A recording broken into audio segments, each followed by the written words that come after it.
Aloha, YouTube investors. How is everybody doing today? My name is David Yansen. Welcome to my channel. Today is January 14th. It is Thursday, 2021, and we are looking at M1 Finance here. And my question is M1 Finance still relevant in 2021? So with everything that happened in 2020 with the crash of the stock market and stock prices and ETFs dropping down significantly in price, at least most of them did, is M1 Finance still good? Now, I have some other videos talking about how I moved my individual account out of M1 Finance over to Fidelity. I still have my Roth IRA here with M1 Finance. It fits my strategy well, but that's what I want to talk about in this video, and you tell me what you think in the comments. Is it still relevant for 2021? And you can also subscribe to the channel if you haven't already. Thank you to everybody who has already subscribed and continues to support the channel. I really, really appreciate it. And also there's a thumbs up button there that you can hit, liking the video if you find it informative, and feel free to share with your family and friends as well too, especially if they haven't started their investment journey. I started this back in 2019. I started this Roth IRA in September 2019, but I started with Stash and Acorns, those two apps, in April, May of 2019, and then I was looking for brokerage without any fees, any commissions. So I ended up moving to Robinhood, but Robinhood didn't do fractional shares. So then I found M1 Finance, zero commissions, fractional shares. That's perfect for me because I don't have a lot of money to invest, but I do need to start somewhere. And I would say the same thing for you. If you haven't started, you need to start somewhere. And that's where M1 Finance really helped me out because it was zero commissions and you could do fractional shares, meaning you just put in $5, $10, $20, whatever you have at your disposal at the time to start investing. You don't have to have thousands of dollars. You don't have to have hundreds of dollars. You can start with $5 with most of these nowadays. Now, later on in 2019, I think it was, maybe it was early 2020, and Robinhood then allowed for fractional shares, and now a lot of the other brokerages like Fidelity and Charles Schwab, they allow for fractional shares and zero commissions as well. But in 2019, that wasn't the case. So M1 Finance, personally, I still really like it. The biggest reason why I really like it is because of the organization. I like that you have this pie here and that you can put these slices in here. You can name your pie whatever you want. You name the account whatever you want. This is a Roth IRA, so I just left it at that. And you can name these slices whatever you want, and you can put whatever individual holdings you want inside these individual slices. Now, these three at the bottom here are ETFs, so they are just that ETF. So I could have created a slice that said ETFs and put all three of them in there, but I decided not to do that. I do like that you can do auto invest and that you can put a percentage here of how much of the money that you decide to auto invest to go into these individual slices, whether it's every week or every single month. And you can select auto invest right here if you want to do it. So you can basically create your own ETF, which would be your pie. And these would be all your slices here, and then just drop money into it. And people do that. I personally don't do it that way. I personally take a hands-on approach by selecting my individual holdings and investing in them based on my strategy, which is basically just buying the dips.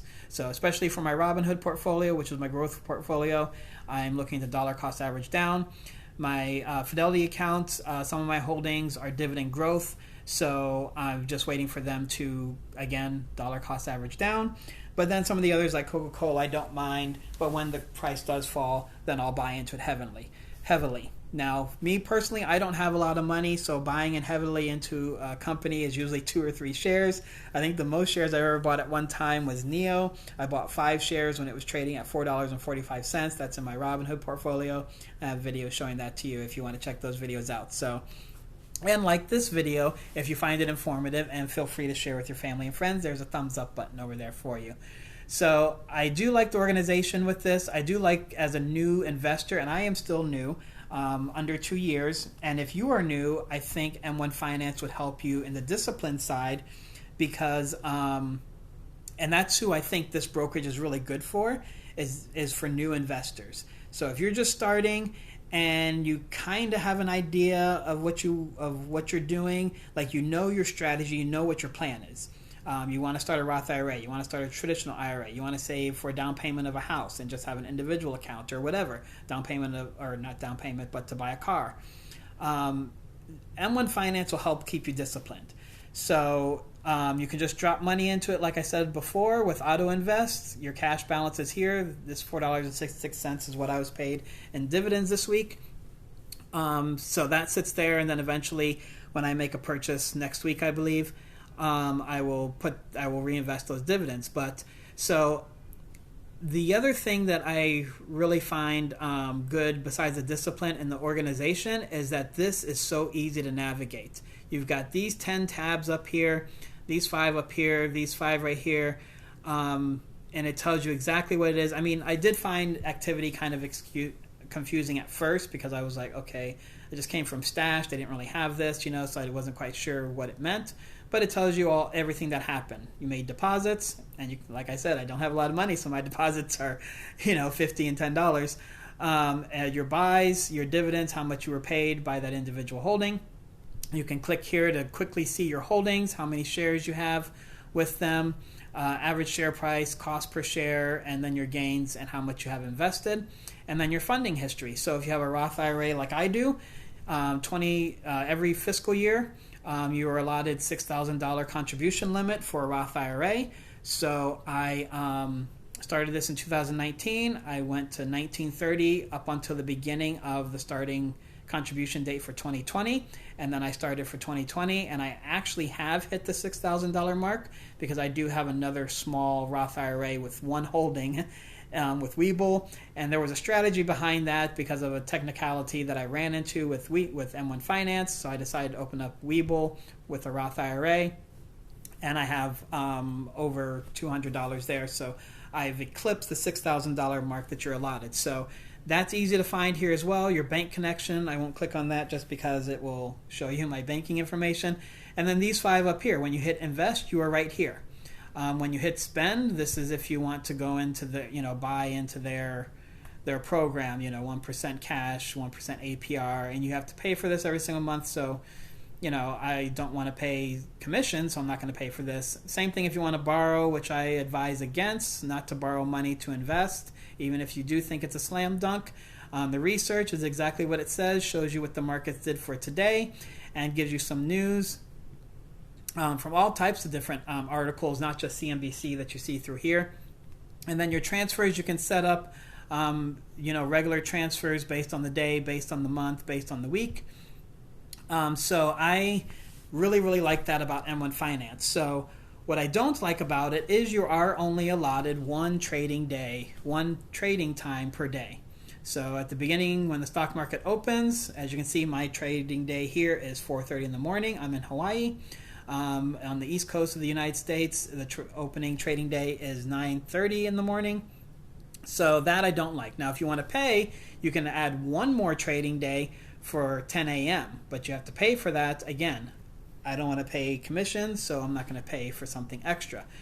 So that is the major con. The major thing that I don't like about M1 Finance is that you can't just, like Robinhood, you deposit, the deposit is there instantly, and then you automatically make your trade. You can even do it after hours with Robinhood. Fidelity, similar, you can't do after hours trading, but similar, same thing. Anytime throughout the day, if your stock price falls, you can jump into it. So that's why I say, is it relevant for 2021? Also, because now there's tons of other brokerages that don't do commission fees, and they do fractional shares. One of those is Fidelity, where I have my individual account. Another one is Charles Schwab. I do think that, as last time I checked, Charles Schwab only allows you to do fractional shares with the S&P 500. I'm not sure if that includes their ETFs as well too. And then you have zero commissions with E-Trade and zero commissions with interactive brokerages, interactive brokerage. There we go, I said it. So with all these other brokerages out there now that are doing fractional shares and zero commissions, and you can trade throughout the day, is M1 Finance still relevant? So me personally, my personal opinion, and do your research on all the other ones. I do have a video talking about the public investing app. Somebody requested me to do a review, so I have about 4 videos on that one. That is a platform that I like. I probably would have started with that one if I had known it existed. I just didn't know it existed. So Public Investing app is another one. They do fractional shares, zero commissions, and you can follow along like it's a Reddit account. And anyway, look at the video. I won't go through it. So M1 Finance is seeming a little bit out of date right now. If they do that, if they get rid of this one-time trading window, I will probably go 100% back to them because of the organization that you have here. But as a new beginner, it gives you very good discipline, helps you guard against FOMO, fear of missing out, so that you didn't read an article, see a video, watch something on television and go, oh, I should buy that. And it's 2 p.m. and you're like, oh, I don't want to buy that right now. Well, as a new investor, trust me, you're going to feel like you want to buy every single stock out there. But you need to come up with a strategy. You need to stick to such strategy. And M1 Finance helps you to do that. So even though it's, in my personal opinion, maybe a little bit out of date, first-time investor, I still think it's great for you. Also, if you just want to do ETFs, if you want to do the lazy man's way of Roth IRA, say that you are 30 or under, or maybe even 26 or under, and you just want to set up total bond market ETF, total world ETF, and maybe an S&P 500 tracker ETF, and just put it in M1 Finance, I think this is great for that, because then you can just drop in $100 a week or $1,000 a month, however much money you have. If you're like me, it's more closer to $100 a month. You can just deposit it, put on auto invest, and it will just automatically filter into the next lowest one. So if this one is at 30, is set for 20%, and if all three of them are set for 20% is what I'm trying to say. But this one up here sits at, like, I have $3,000 in it, and this one sits at $1,400. It will automatically invest this to as the lowest one. So depending on the percentage that you have set here. So lazy man's way of investing, I think M1 Finance is great for it, to just set up some ETFs. And I've seen some other people in some other videos, that's what they use it for. It's just for ETFs. Me personally, I'm in my mid-40s. I just turned 45 last month. So I wanted to create my own ETF, and so far this one is doing pretty good for me. So next video I will do talking about Fidelity. I'll do a review over them for 2021. Got to get used to saying that. And then I'll also do Robinhood. But otherwise, if you are a new beginner, start with M1 Finance until you get the training wheels, until you're ready to get the training wheels off, and then maybe you can move to another brokerage. So until the next video, everybody, have a great day. Mahalo and aloha.